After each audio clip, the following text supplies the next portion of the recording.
Il s'agissait aujourd'hui d'une rencontre institutionnelle entre Son Excellence Monsieur le ministre d'État, ministre de la Justice et le PDDRCS. Parce que, comme vous le savez, conformément à l'article 4 de l'ordonnance 21/038 du 4 juillet 2021, le PDDRCS est exécuté en concertation avec les membres du gouvernement national. Et le ministère de la Justice, à l'article 8 de l'ordonnance précitée, fait partie des membres du comité de pilotage qui est dirigé par Son Excellence Monsieur le Président de la République comme président.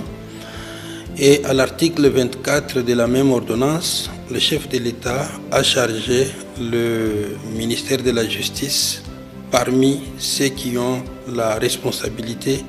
d'exécuter cette ordonnance. Donc, nous sommes passés aujourd'hui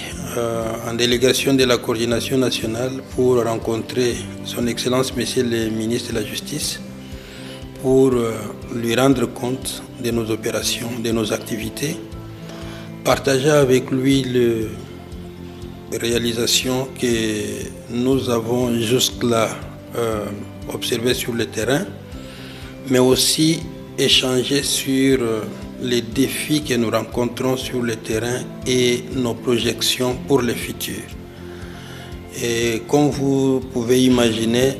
le ministère de la Justice a un grand rôle à jouer dans le cadre de la restauration de l'autorité de l'État, la cohésion sociale et le relèvement des zones qui sortent des conflits. Vous savez que notre pays fait face à plusieurs défis sur le terrain et en tant que professionnel des médias, vous savez vous-même ce qui se passe actuellement dans les différentes zones géographiques qui sont ciblées en priorité par le programme. Là, je vois par exemple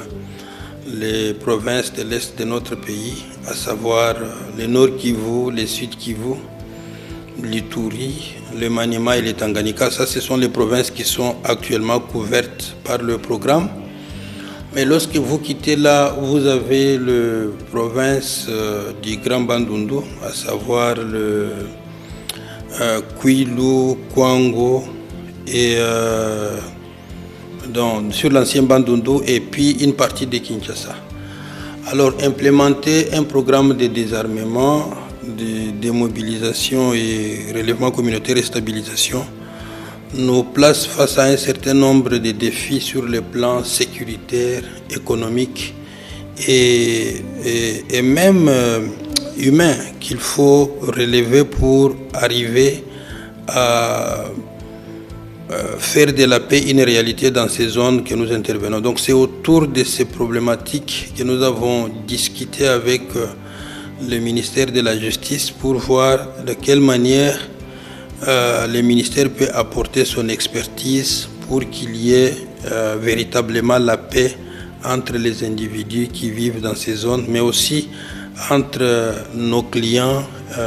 qui vivent dans les zones sortant des conflits.